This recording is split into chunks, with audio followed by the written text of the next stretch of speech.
আনাস রাদিয়াল্লাহু তাআলা আনহু বলেন, রাসূল সাল্লাল্লাহু আলাইহি সাল্লাম একদা বললেন, উনসুর আখাকা জালেমান ওয়া মাজলুমান। শোনো সঙ্গী সাথী, তোমরা জালেমকে সাহায্য করো, মাজলুমকেও সাহায্য করো। এই কথা যখন আল্লাহ নবী বললেন, কালা রাজুলুন, একজন সাহাবী বললেন, আল্লাহর নবী, আনসুরহু ইযা কানা মাজলুমান, মানুষ যদি মাজলুম হয় তাহলে না তাকে সাহায্য করব। বাড়িঘর ভেঙে দিয়েছে জালেম, বাড়িঘর করে দেব। টাকা পয়সা ছিনিয়ে নিয়েছে জালেম, কিছু টাকা পয়সা দিব, তো মাজলুমকে সাহায্য করব। আফারা ইতা ইন কানা জালিমান কাইফা আনসুরহু, আপনি কি মনে করেন ও যদি জালেম হয় তাহলে কেমনে সাহায্য করব? মাজলুমকে না হয় সাহায্য করব, কথা বুঝলাম, কিন্তু জালেমকে কিভাবে সাহায্য করব, এটা জিজ্ঞাসা। তখন আল্লাহ রাসূল বলছেন, তামনাউহানি যুলমে, জালেমকে জুলুম থেকে ঠেকাবা, ফাহুয়ালাহু নাসরুন, এটাই হলো তার জন্য সাহায্য করা, তাকে সাহায্য করা। জালেমকে যে কোনো মূল্যে ঠেকাতে হবে, এটা রাসূলের আদেশ, হাদিস বুখারী মুসলিম। জালেমকে যে কোনো মূল্যে ঠেকাতে হবে, এইটা রাসূলের আদেশ।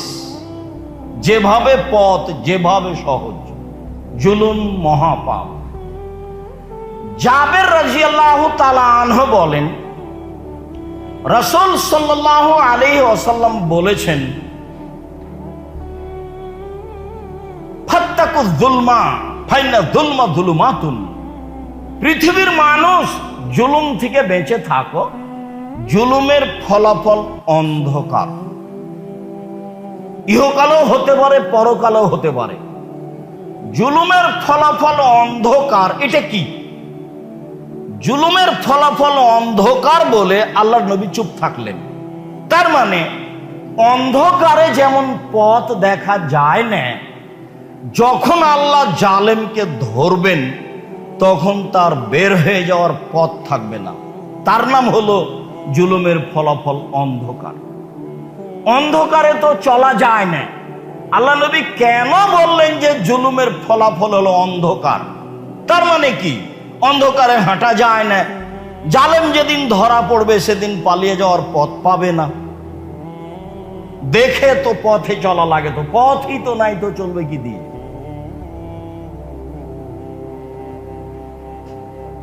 আব্দুল্লাহ ইবনে আব্বাস রাদিয়াল্লাহু তাআলা আনহু বলেন, লাম্মা বাসা রাসূলুল্লাহ সাল্লাল্লাহু আলাইহি ওয়াসাল্লাম মুআযান ইলাল ইয়ামান, যখন আল্লাহর নবী মুআয রাদিয়াল্লাহু তাআলা আনহুকে ইয়ামান পাঠালেন, তখন তিনি বললেন, মুআয, ফাত্তাকু যুলমা, জুলুম থেকে বেঁচে থাকিও, ফাইন্নাহু লাইসা বাইনাহু ওয়া বাইনাল্লাহি হিজাব, মাজলুম আর আল্লাহর মাঝে কোনো অন্তরাল নেই।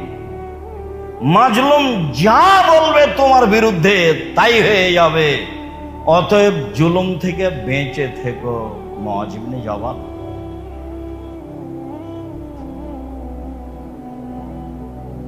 খুজামা ইবনে সাবিত রাদিয়াল্লাহু তাআলা আনহু বলেন, রাসূল সাল্লাল্লাহু আলাইহি ওয়াসাল্লাম বলেছেন, ফাত্তাকু যুলমা, তোমরা জুলুম থেকে বেঁচে থাকো, ফাইন্নাহা তাসআদু ইলাস সামাই কান্নাহা শারারা, মাজলুমের কথা আকাশে চলে যায়, আগুনের স্ফুলিঙ্গ যেমন লাফ দিয়ে উপরে উঠে, আগুন যেমন লাফ দিয়ে এক জায়গা থেকে আরেক জায়গায় চলে যায়, মাজলুমের বদদোয়া তেমন উপরে লাফ দিয়ে চলে যায়। বেঁচে থেকো তোমরা জুলুম হতে। আব্দুল্লাহ ইবনে উমর রাদিয়াল্লাহু তাআলা আনহু বলেন, রাসূল সাল্লাল্লাহু আলাইহি ওয়াসাল্লাম বলেছেন, ফাত্তাকু যুলমা, পৃথিবীর মানুষ জুলুম থেকে বেঁচে থাকো, ফাইন্না যুলমা তাহমালু আও তুহমালু আলাল গামাম, মাজলুমের বদদুয়া মেঘের উপরে চলে যায়, এমন ভাবে যায় আল্লাহ তাআলা বলেন ওয়া ইজ্জতি ওয়া জালালি, আমার সম্মানের কসম, আমার মর্যাদার কসম, আমার ইজ্জতের কসম, লান সরান্নাকা ওয়ালাউ কানা বাদাহিনিন, কিছু সময় পরে হলেও মাজলুম আমি তোমাকে সাহায্য করব। পৃথিবীর মানুষ, জুলুম থেকে বেঁচে থাকো। মাজলুমের কথার উত্তরে আল্লাহ তাআলা বলেন, মাজলুম আমি তোমার কথা মেনে নিব, কিছু সময় পরে হলেও তোমার বদদুয়া মিস হবে না। আমি আমার মর্যাদার কসম করে বলছি, আমি আমার ইজ্জতের কসম করে বলছি। আবু হুরায়রা রাদিয়াল্লাহু তাআলা আনহু বলেন, রাসূল সাল্লাল্লাহু আলাইহি ওয়াসাল্লাম বলেছেন, সালাসু দাওয়াতিন লা শাক্কা ফি ইজাবাতিহিন্না, তিন শ্রেণীর মানুষের দোয়া কবুল হবেই, তাতে সন্দেহ নেই। তিন শ্রেণীর মানুষের দোয়া কবুল হবেই, তাতে সন্দেহ নেই। এক, দাওয়াতুল মাজলুম, মাজলুমের দোয়া নিশ্চিত অবধারিতভাবে কবুল হবেই। দুই, দাওয়াতুল মুসাফির, যে ব্যক্তি সফরে আছে সে যদি নিজের ব্যাপারে, আহাল পরিবারের ব্যাপারে, কোন ব্যক্তির ব্যাপারে বলে কিছু, তাহলে সেটা কবুল হবেই। তিন, দাওয়াতুল ওয়ালিদ আলাল ওয়ালাদে, বাপ মায়ের দোয়া ছেলে মেয়ের জন্য। কাজেই ভুলেও কখনো বাপ মা যেন ছেলে মেয়ের ব্যাপারে বদদোয়া না করে। ছেলে মেয়ে গালি দেয় যদি, মারে যদি, তাহলে বলা হবে না যে তোকে জমি জায়গা দিব না, তোকে বের করে দেবো। এগুলো বাদ দিয়ে বলতে হবে সুন্দর করে ওযু করে 2 রাকাত সালাত আদায় করে, আমি তো এমন ছেলে চাইনি। যেই ছেলে আমাকে মারবে, গালি দিবে, সেই ছেলে তো আমি তোমার কাছে চাইনি। এখনই আমার ছেলে আমাকে ফিরিয়ে দিতে হবে। আমি তার বাপ মা বলছি, ছেলে আমাকে ফিরিয়ে দাও, এখনই ফিরিয়ে দাও। ছেলে যেন আমার কাছে এসে হাত পা ধরে বলে, আব্বা ভুল হয়েছে, ছেলে আমাকে ফিরিয়ে দাও। ছেলের উপরে প্রতিশোধ না নিয়ে যিনি সন্তান দিয়েছেন তাকে বলতে হবে এই কথা, যে আমি তো এই ছেলে চাইনি, আমার ছেলে আমাকে গালি দিবে, এমন ছেলে তো আমি বাপ হয়ে চাইনি। আমার ছেলে আমাকে ফিরিয়ে দাও, যেটা আমার প্রয়োজন, সেই ছেলে আমাকে দাও, এই কথা বলতে হবে। 3 শ্রেণীর মানুষের দোয়া কবুল হবেই, যাতে কোনো সন্দেহ নেই। তার 1 শ্রেণীর দোয়া হচ্ছে মাজলুমের দোয়া। আবু হুরায়রা রাদিয়াল্লাহু তাআলা আনহু বলেন, রাসূল সাল্লাল্লাহু আলাইহি সাল্লাম বলেছেন, দাওয়াতুল মাজলুমে মুস্তাজাবাতুন ওয়া ইন কানা ফাজিরান, মাজলুম যদি পাপী হয় তবু তার কথা কবুল হবে।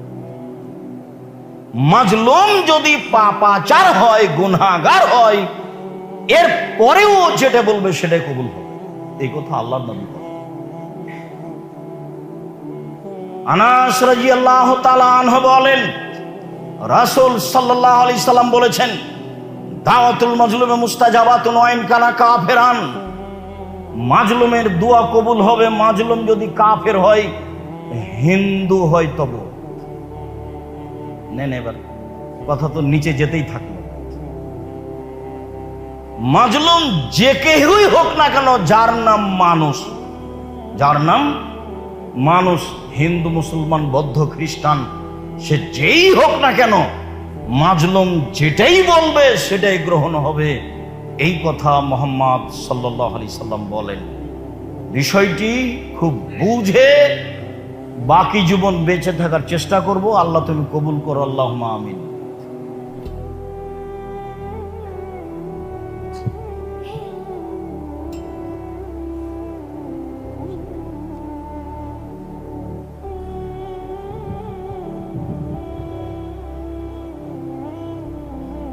আলহামদুলিল্লাহ ওয়াহদা, ওয়াসসালাতু ওয়াসসালামু আলা মান লা নাবিয়্যা বা'দা। সম্মানিত মসজিদের মুসল্লি, অনলাইনে যারা আমাদের সাথে আছেন, দেশ বিদেশের বিভিন্ন প্রান্ত থেকে এখন অবগত হচ্ছেন, যন্ত্রের সাহায্যে সময়ের গতিতে অবগত হবেন। আমরা বেশ কয়েকটি জুমায় জুলুমের ব্যাপারে আলোচনা করে পৃথিবীর মানুষকে, বিশেষভাবে বাংলা ভাষাভাষী মানুষকে জুলুম থেকে বেঁচে থাকার জন্য আন্তরিকভাবে অনুরোধ জানাচ্ছি। যেহেতু মাজলুম এক সময় জয়ী হবেই, আমি জালেম পরাজয় হবই, আজ হোক আর কাল হোক। ইতিহাসের পাতায় বহু বড় বড় জালেম সময়ের গতিতে পরাজয় হয়েছে, কাজেই আমাকেও পরাজয় হতে হবে, এটাই ঠিক। ফলাফলে জাহান্নাম হবে। দুনিয়ায় ক্ষমা চাওয়ার সুযোগ না হলে যা নেকি আছে বিচারের মাঠে তা দিয়ে দিতে হবে। নেকি না থাকলে মাজলুমের পাপ নিয়ে নিজেকে জাহান্নামে যেতে হবে, আর মাজলুম জান্নাতে যাবে। এ কথায় রাসূল সাল্লাল্লাহু আলাইহি সাল্লাম বলেন। আবু হুরায়রা রাদিয়াল্লাহু তাআলা আনহু বলেন, রাসূল সাল্লাল্লাহু আলাইহি সাল্লাম বলেছেন, মান কানাত লাহু মাজলুম আলা আখিহি মিন ইরজিন আওলে শাইইন, কেউ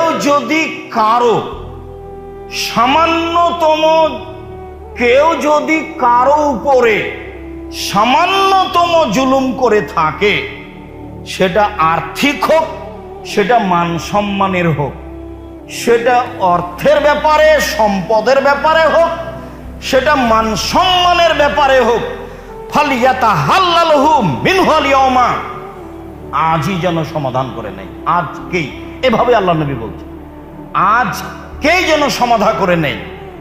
মিন কাবল আন লা ইয়াকুনা দিরহামুন ওয়ালা দিরহাম, ওই দিন আসার পূর্বে যেদিন তার হাতে টাকা পয়সা থাকবে না, সেই দিন আসার পূর্বে যেদিন তার হাতে টাকা পয়সা থাকবে না, কাউকে যদি গালিগুলোজ দিয়ে অপমান করে থাকে, সমাধা আজকেই করে নিতে হবে।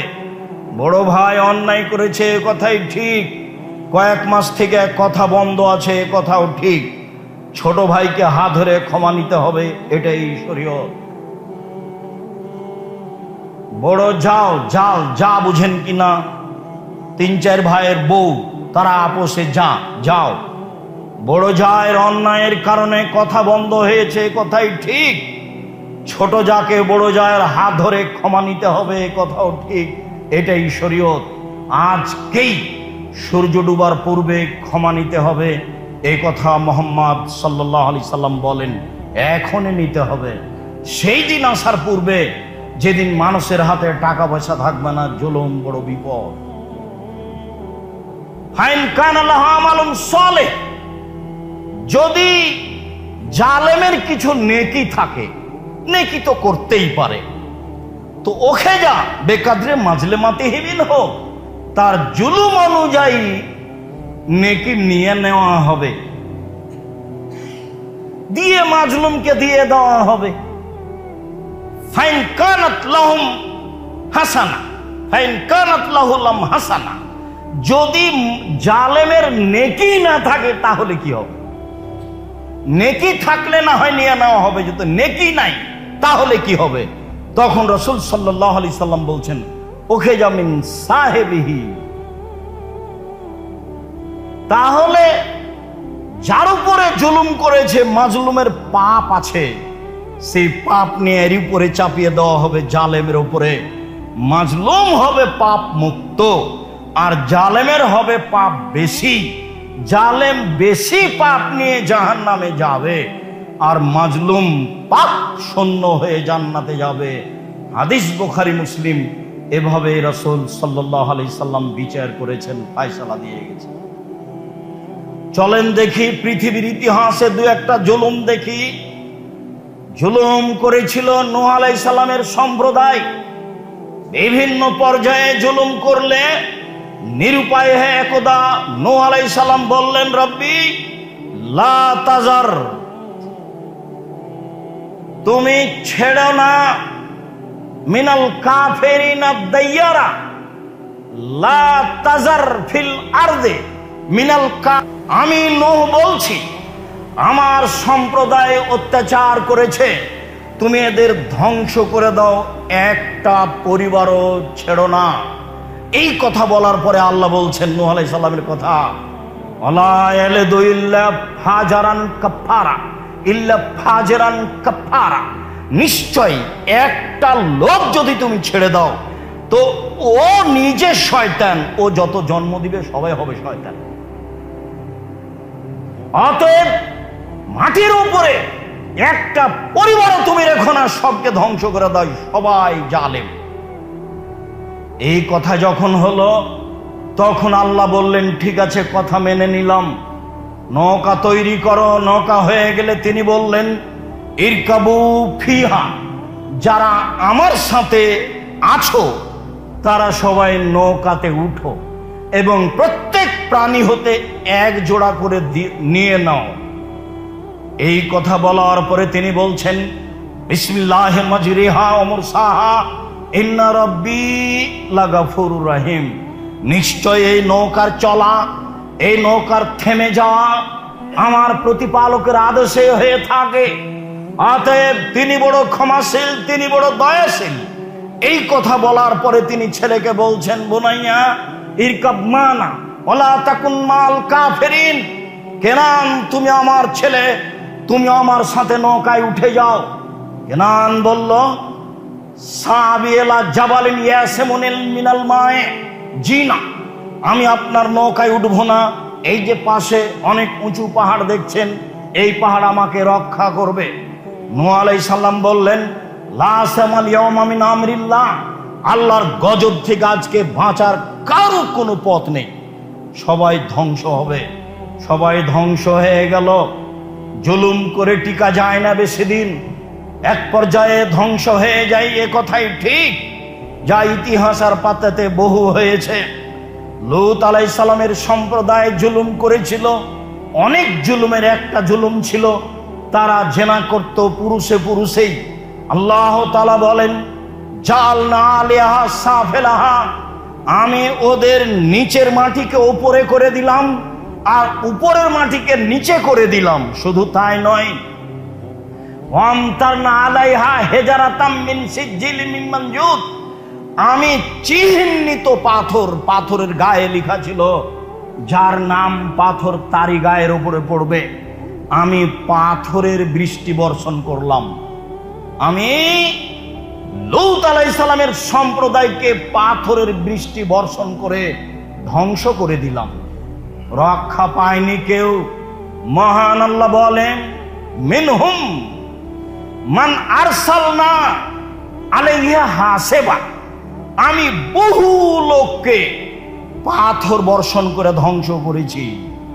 অমিনহুম মান আখাযাতহু সায়হা, বহু মানুষকে বিকট শব্দ দিয়ে ধ্বংস করেছি।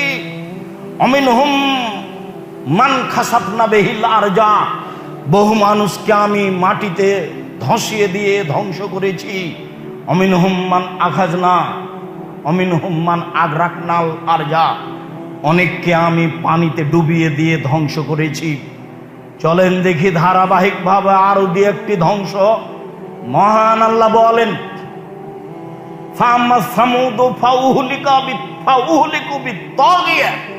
সামুদ সম্প্রদায়কে বিকট শব্দ দিয়ে ধ্বংস করা হয়েছে।